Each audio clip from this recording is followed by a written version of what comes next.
Hello दोस्तों, हमारे channel घर घर की कहानी में एक बार फिर से आपका बहुत बहुत स्वागत है। तो चलिए हम आज की कहानी शुरू करते हैं। आज की कहानी है राज। अपने बचपन के मित्र भवन के यहाँ से लौटते हुए मेरे पति बार बार एक ही प्रश्न किए जा रहे थे। अरे देखो ना, भोलू की शक्ल सूरत व्यवहार सब कुछ भवन से कितना मिलता जुलता है। लगता है जैसे उसका डुप्लीकेट हो। बस नाक तुम्हारी तरह है। मेरा तो जैसे उसे कुछ मिल ही नहीं रहा। मिला क्यों नहीं है? बुद्धि तुम्हारी तरह ही है, तुम्हारी ही तरह जहीन है। हाँ वह तो है, पर फिर भी शक्ल सूरत और आदतें कुछ तो मिलनी चाहिए थी। शक्ल सूरत और आदतें तो इंसान के अपने अपने परिवेश के अनुसार बनती हैं, और हो सकता है उसके गर्भ में आने के बाद से ही मैंने उसे बवन भाई साहब को देने का मन बना लिया था। इसी कारण उन जैसी शक्ल सूरत हो गई हो। हाँ तुम ठीक कहती हो, पर यार तुम बहुत महान हो। खुशी खुशी अपना बच्चा बवन की झोली में डाल दिया। क्या करूं, मुझसे उन लोगों की तकलीफ़ देखी नहीं जा रही थी। बवन भाई साहब और शांति भाभी को हम लोगों ने कोई गैर नहीं समझा। आपके लंदन रहने के दौरान हमारे पिताजी और हमारे बच्चों का कितना ध्यान रखा। हाँ यह बात तो है, बबन और भाभी जी के साथ कभी परायपन का बोध नहीं हुआ। फिर भी एक माँ के लिए अपनी संतान किसी और को दे देना बड़े जीवट का काम है। मेरा तो आज भी मन कर रहा था कि उसे अपने साथ लेते चलूं। कैसी बात कर रहे हैं आप? देखा नहीं कैसे बबन भाई साहब और शांति भाभी जी की पूरी दुनिया उसी के इर्द गिर्द सिमट कर रह गई है। सच कह रही हो, और भोलू भी उन्हीं को अपने माता पिता समझता है। अपने असली माता पिता के बारे में जानता भी नहीं। शुक्र है मेरे पति को किसी प्रकार का शक नहीं हुआ, वरना मैं तो डर ही गई थी कि कहीं यह राज उन पर उजागर न हो जाए कि भोलू के पिता वास्तव में बवन ही हैं। आज 17 वर्षों के वैवाहिक जीवन में यही एक ऐसा राज है जिसे मैंने अपने पति से छिपा कर रखा है, और शायद अंतिम भी। इस रहस्य को हम परिस्थितिवश हुई गलती की संज्ञा दे सकते हैं, पर अपराध कतई नहीं।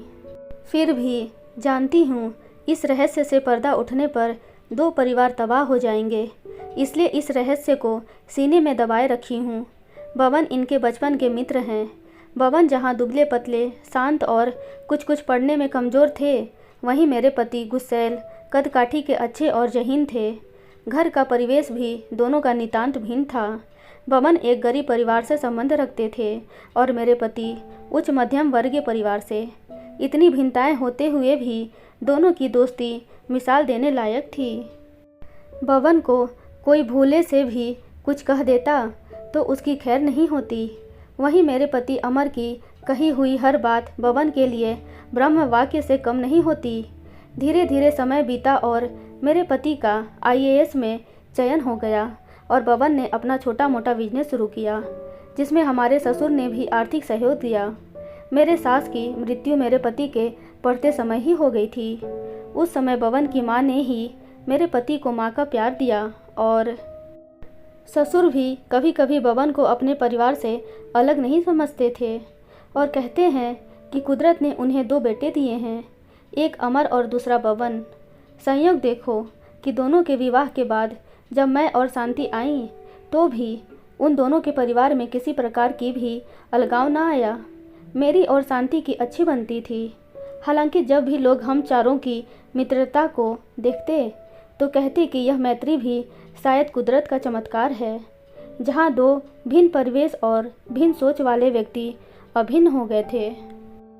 मुझे पति के तबादलों के कारण कई शहरों में रहना पड़ा। ऐसे में ससुर अकेले पड़ गए थे।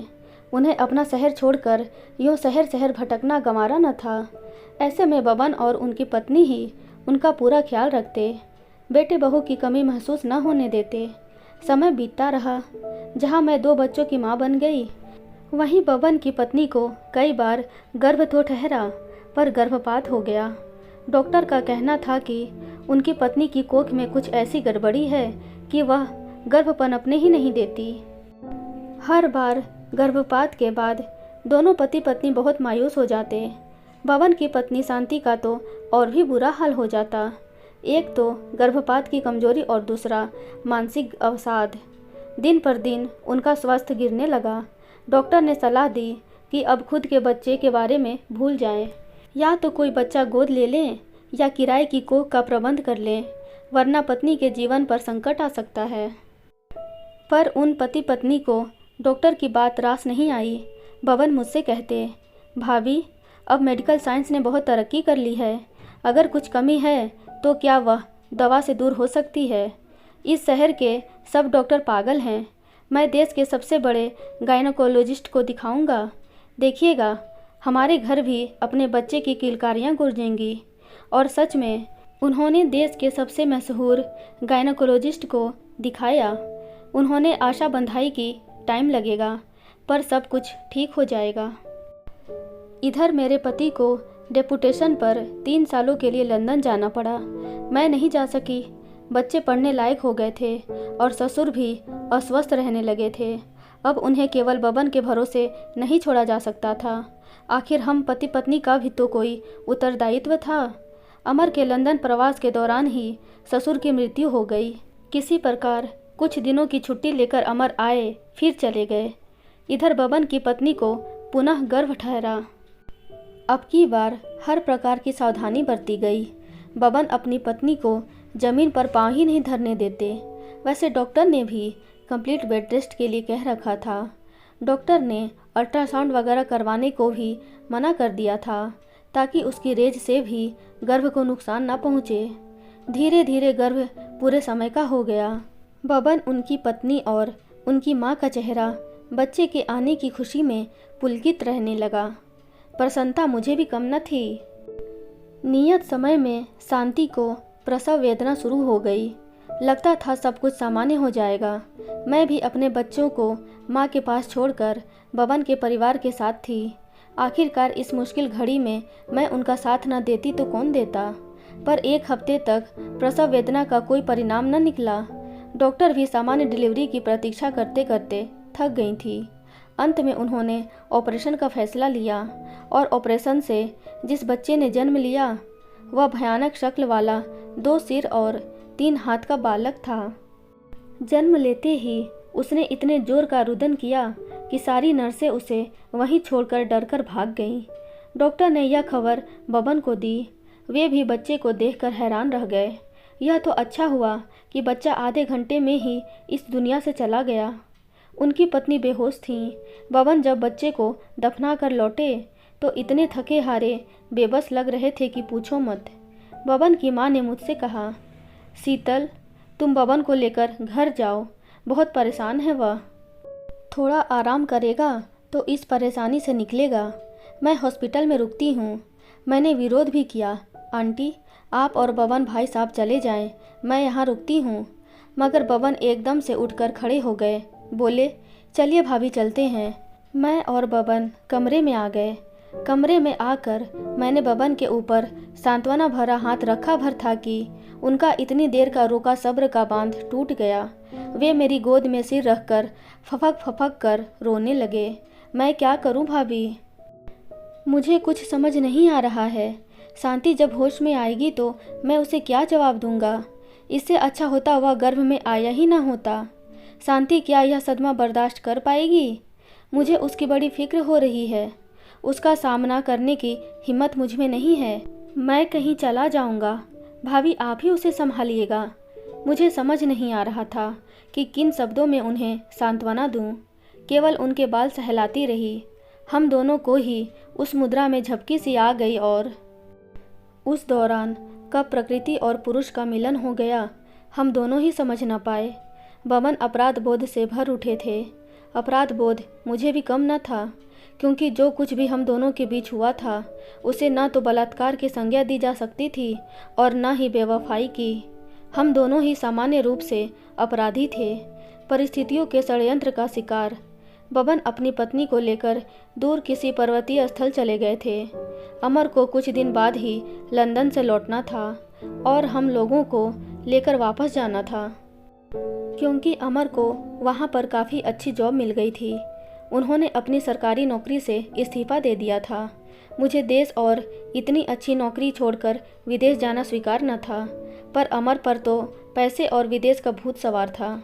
अमर आए तभी मुझे पता चला कि मैं फिर से माँ बनने वाली हूँ। मुझे अच्छी तरह से पता था कि यह बच्चा बबन का है। अमर को पता चला तो वे आश्चर्य में पड़ गए। बोले, इतनी सावधानियों के बाद ऐसा कैसे हो सकता है? मैंने कहा, अब हो गया है तो क्या करें? अमर बोले, अबॉर्शन करवा लो। अभी नए देश में खुद को और बच्चों को एडजस्ट करने में समय लगेगा। यह सब झमेला कैसे चल पाएगा? मैंने कहा, मैं एक बात सोचती हूँ, शांति भाभी बहुत दुखी हैं, डिप्रेशन में आ गई हैं। शायद अब उनका दूसरा बच्चा हो भी ना, तो क्यों ना हम इस बच्चे को उन लोगों को दे दें। तुम्हारा दिमाग तो खराब नहीं है? अपना बच्चा कोई कैसे दूसरे को दे सकता है?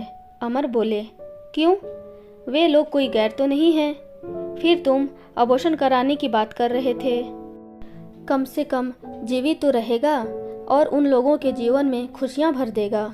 वह तो ठीक है, अमर ने हथियार डालते हुए कहा, पर क्या बबन और भाभी इसके लिए मान जाएंगे? चलिए बात करके देखते हैं। जब हम लोगों ने बबन और शांति भाभी से इस संबंध में बात की तो वे विश्वास न कर सके। बबन बोले, ऐसा कैसे हो सकता है भाभी? आप अपना बच्चा हमें दे देंगे? मैंने कहा, हमारा और आपका बच्चा अलग थोड़े ही है। मेरी इस बात पर बबन ने चौंक कर मेरी आंखों में देखा। मैंने भी उनकी आंखों में देखते हुए अपनी बात जारी रखी। कृष्ण के भाई बलराम की कहानी जानते हैं ना? उन्हें संकर्षण विधि द्वारा देवकी के गर्भ से रोहिणी के गर्भ में प्रतिस्थापित कर दिया गया था। तो यही समझिए कि यह आप लोगों का ही बच्चा है, केवल गर्भ में मेरे है। मगर न शांति को और न ही अमर को इतनी पौराणिक कथाओं का ज्ञान था। केवल मैं और बबन ही इस अंतर्निहित भाव को समझ सके। फिर मैंने कहा, मुझे पूरा विश्वास है कि आप लोग उसे पूरा प्यार देंगे। बच्चे की कल्पना मात्र से बबन की पत्नी की आंखों में चमक आ गई। बोली, सच भाभी, क्या आप ऐसा कर पाएंगी? क्यों नहीं, आप कोई गैर थोड़ी ना हैं।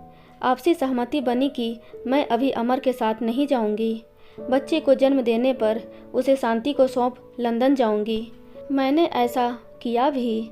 बच्चे को हॉस्पिटल से निकलते ही शांति की गोद में डाल दिया और पति के पास बच्चों के साथ लंदन चली गई। तब से कई बार भारत आना हुआ, पर मायके से ही होकर लौट गई। डरती थी कहीं मेरा मातृत्व न जग जाए। कभी कभी इस बात पर क्षोभ भी होता कि मैंने बेकार ही अपने बच्चे को पराई गोद में डाल दिया। फिर लगता शायद मैंने ठीक ही किया, नहीं तो उसे देखकर एक अपराध भाव मन में हमेशा बना रहता। अमर सारे तथ्यों से अनजान थे, तभी तो उनका पितृत्व जब तब अपने बच्चे से मिलने को बेचैन हो उठता। उन्हीं की जिद थी कि अब की बार बबन जी के यहाँ जाने का कार्यक्रम बना। भोलू से मिलकर अमर की प्रतिक्रिया से मुझे तो डर ही लग गया था कि कहीं इस रहस्य से पर्दा न उठ जाए और दो परिवारों की सुख शांति भंग हो जाए। मगर अमर के मुझ पर और बबन पर अटूट विश्वास ने उनकी सोच की दिशा इस ओर नहीं मोड़ी, वरना मैं फंस जाती। क्योंकि आज तक न तो मैंने कभी उनसे झूठ बोला है और न ही कोई बात छिपाई है। विश्वासघात तो दूर की बात है, और इतना तो मैं आज भी मन से कह सकती हूँ कि मैंने और बबन ने न तो कोई विश्वासघात किया है और न ही कोई बेवफाई। गलती ज़रूर है, पर हाँ, यह बात छिपाने को विवश ज़रूर हूँ, क्योंकि इस गलती का पता लगने पर दो परिवार व्यर्थ में विघटन की कगार पर पहुँच जाएंगे। इसीलिए मैं इस विषय में एकदम चुप हूँ। दोस्तों, आपको ये कहानी कैसी लगी प्लीज़ कमेंट में ज़रूर बताएं, और ऐसे ही रोचक कहानियाँ पढ़ने और सुनने के लिए हमारे चैनल घर घर की कहानी को लाइक, शेयर एंड सब्सक्राइब ज़रूर करें। Thank you.